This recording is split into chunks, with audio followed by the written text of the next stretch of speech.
JPMorgan says Q1 crypto inflows slowed to $11 billion, with strategy doing most of the lifting.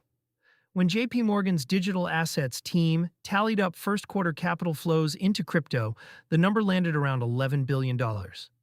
That is a steep drop from the $35 billion that poured in during Q1 2025, and the composition tells a sharper story than the headline. Michael Saylor's strategy and a handful of large venture rounds accounted for the bulk of it. The bank's report, circulated on April 9th, frames the quarter as one where broad-based participation faded, while a small number of institutional actors kept the scoreboard moving. Strategy is the biggest single buyer. Again, Strategy, the publicly traded company formerly known as MicroStrategy, has been accumulating Bitcoin at a pace that dwarfs every other institutional buyer. The firm's purchases alone represent a substantial share of the $11 billion JPMorgan counted.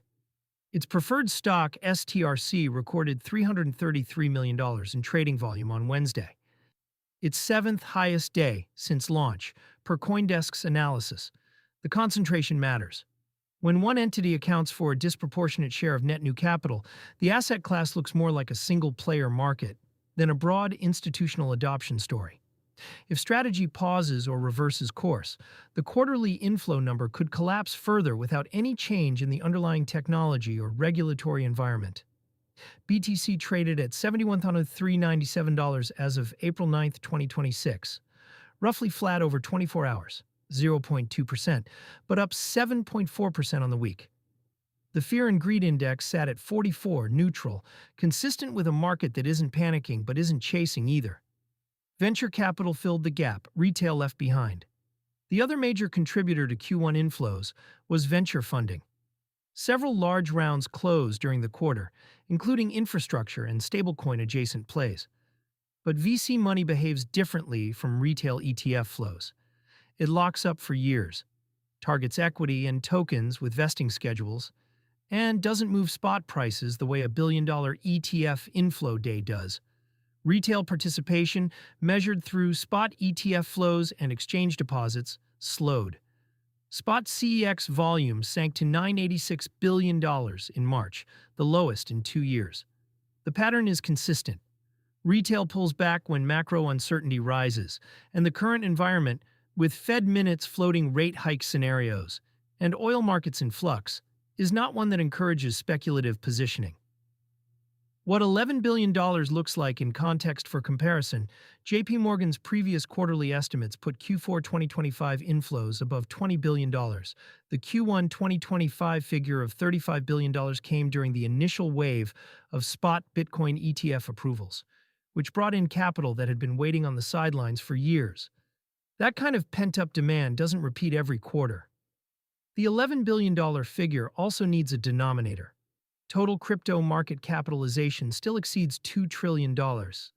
Net quarterly inflows of $11 billion represent less than 1% of that base, which means the marginal buyer's impact on price is shrinking as the market matures. This doesn't mean capital is fleeing. It means the easy money phase of ETF-driven inflows has normalized. The question now is whether organic demand from actual usage, stablecoin settlement, on-chain RWA growth, and card-based spending can sustain growth without needing a headline catalyst every month. The concentration risk, no one wants to name JPMorgan's data, implies something uncomfortable for the institutional adoption narrative. The institutions are not a crowd. They are a short list. Strategy, a few VC firms, Morgan Stanley's new ETF. The breadth of Q1 2025 hasn't carried forward. Pension funds, sovereign wealth, and corporate treasuries remain mostly on the sideline or in early pilot stages. The Labor Department opened a 401k path to Bitcoin in March, but adoption of that framework will take quarters, not weeks. Charles Schwab announced spot trading for its 36 million clients, but the product hasn't launched yet. The pipeline exists. The capital hasn't flowed through it yet. What this means for ETH and altcoins: ETH traded at $2,393 as of April 9th, down 2.3% in 24 hours. SOL sat at $82.57, 2.4%. When Bitcoin inflows are dominated by a single corporate buyer, altcoins receive even less attention. JPMorgan's $11 billion estimate doesn't break out ETH or altcoin inflows specifically, but the Ethereum stablecoin supply hitting $180 billion suggests that capital is flowing into the ecosystem through utility rails rather than speculative ETF bets. For crypto card users, the practical implication is modest. Card spending draws from existing balances, not new inflows. But the slowdown in fresh capital entering the market could pressure token prices, which affects cashback rewards denominated in volatile tokens and the real dollar value of staking yields.